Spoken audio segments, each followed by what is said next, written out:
After a narcissist discards you, or even if you're the one who chooses to end things and walk away from the relationship or the friendship, whatever the case might be, it still hurts to lose somebody who we thought we were so close with.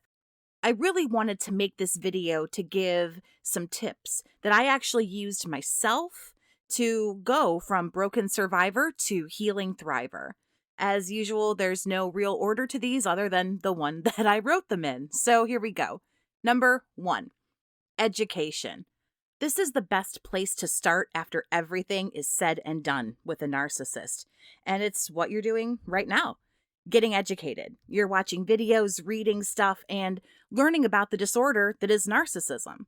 So I encourage you not to stop at narcissism and not to solely focus on narcissism. Not everybody in the world is a narc. It's really better time spent to look at the characteristics of toxic people in general. It's not just narcs that we need to look out for, and it's not just narcs that are out there in the world. A lot of unhealthy, unstable people have the same toxic traits. So if that's what we begin to get knowledge on, and if that's what we start to look for in people, it helps us exponentially. Learning about narcissism and some of this other stuff really does also help with getting closure and understanding why these folks are doing some of the things that they're doing. It really helps give you some answers to some of your questions without having to talk to them. Number 2, realize that there is an addiction.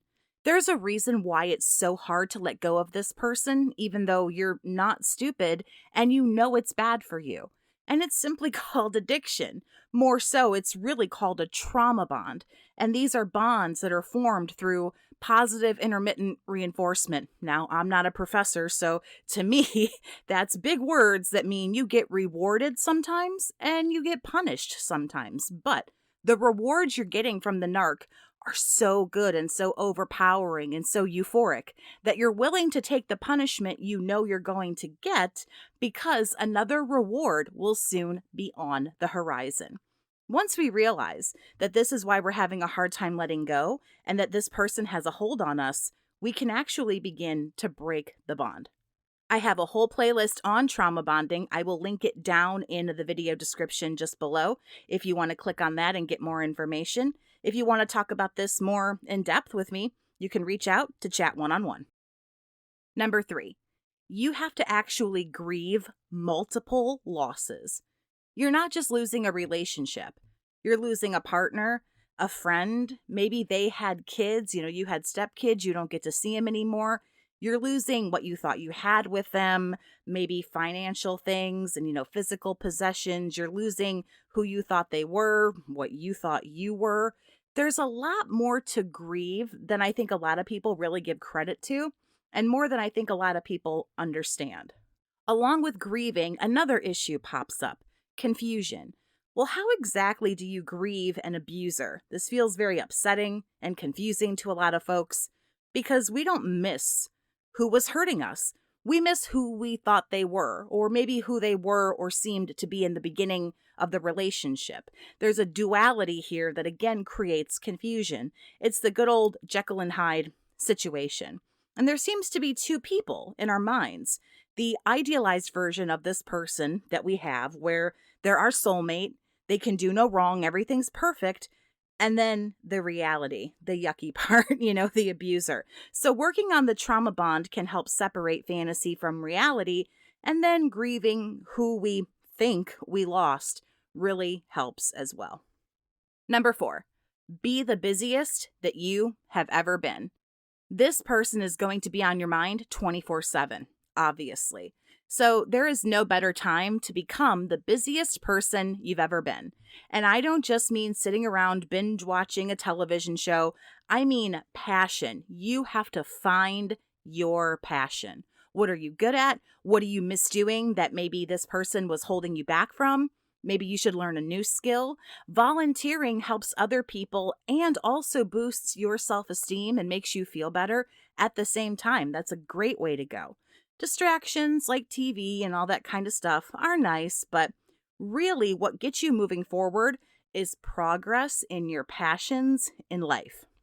After my discard, naturally, as this is my full-time job, I began to research mental illness, disorders, YouTube, how to make videos. I was learning 2 different languages at the same time. I was trying all different kinds of art projects, realized how much I loved making videos and talking about all of this.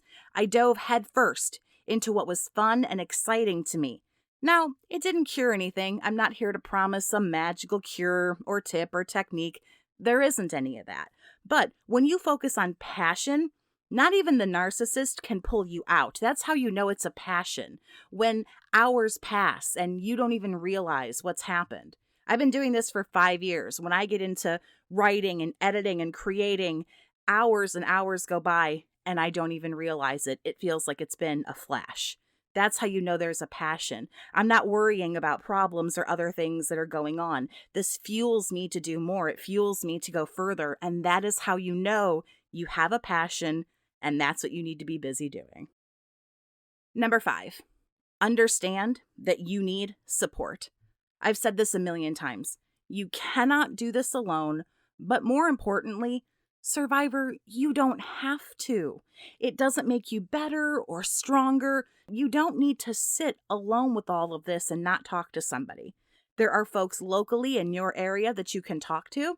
There are apps like BetterHelp. I'm not sponsored by BetterHelp or anything like that. I'm offering ways where you can talk to somebody.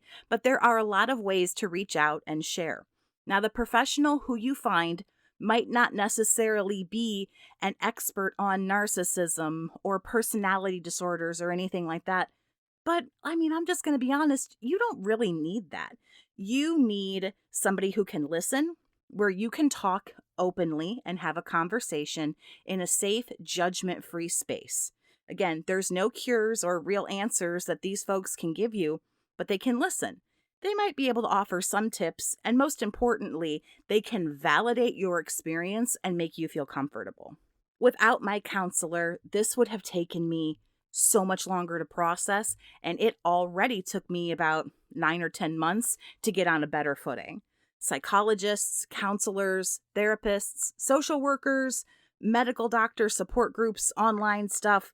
Some is free, some is cheap, some places charge on a sliding scale. There really truly is somewhere for support for everybody in the world who needs it to go, and I strongly encourage you to go get it. Number 6, purging the possessions. Okay, this one bothers me. Why are you hanging on to all of their shit? Like, seriously. Why do you have their physical possessions and all that other crap, and you've been hanging on to it for weeks, months, maybe even longer? Are you holding on to it because they're going to come get it? They're not, by the way. Or do you just not want to let it go because that means you're letting them go? Both is a symbolic thing. Tough love time, survivor. You're not a storage facility, and you don't need to be. You set that garbage right out to the garbage. You know you don't have to do this. You don't have to hold on to this shit. A quick text, a quick call, a quick email. Hey, your stuff is here at this time, which is outside, by the way. And it's supposed to rain today, so I suggest you make some arrangements. That's all you really need. Let that shit go. Another thing that we're holding on to that we need to purge, the calls and the texts and all the correspondence. Why are you doing this to yourself? Reading this pathetic shit they send you over and over and over. Listening to the voicemails and all this crap. Why? You are doing yourself a huge disservice. Now, if you need them for court or something, this is 2024. Get them on a flash drive, print them out, do what you got to do. Delete them and get them out of your phone. If you'd like help and support for what you're going through, you can set up a phone chat with me. All the information you need, including a number to reach me, my website, and an email address are all on the screen for you now and available down in the video description. Number 7, celebrate the small stuff. You really have to celebrate every small win that you have along the way. Have you been no contact for a week? Get yourself a treat. Did you go to therapy and, oh my God, it was a hard, upsetting session, but you got through it and you feel better? Well, celebrate. Maybe you went to a support group and you met some really great people. Whatever it is, celebrate the small things in life. Celebrate the small things in your recovery and your healing.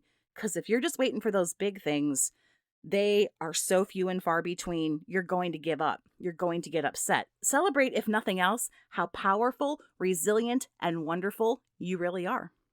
Number 8, constructive, compassionate criticism. Flat out, we screw up.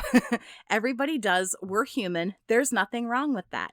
But when we do, we don't have to be hard on ourselves. And then on top of that, not be constructive and not learn anything from it. So I put together what I call constructive, compassionate criticism. All I was doing was judging myself that I wasn't healing fast enough. Why did I still care about this person? You know, I was really making myself not feel good, almost kind of like the narc was doing to me. So once I let myself be human and I stopped trying to be perfect, I stopped trying to heal so fast. When you do those things, you feel so much better. I still screw up. I always will. I don't berate myself or tell myself I'm stupid, I should have known better. I say, okay, here's what I did. I take some responsibility and I understand these things. And then I move forward. I say, well, you could have done this. I say, you messed up, but more importantly, here's why. And now I know not to do this. It doesn't fix everything. Again, none of this makes everything perfect. But why be hard on yourself? Why be miserable? The narc has already treated you like shit. Why do you want to take that same treatment from yourself? So I did everything on this list that I've shared today in the first 3 to 6 months after I was discarded by a narcissist. And I really feel that it propelled me through my healing and helped me be who I am today, which I'm not ashamed to say I'm pretty proud of. Have you done anything on this list? What did I miss, of course? Point that out to me. And what did you find helpful? Share all of that down in the comments.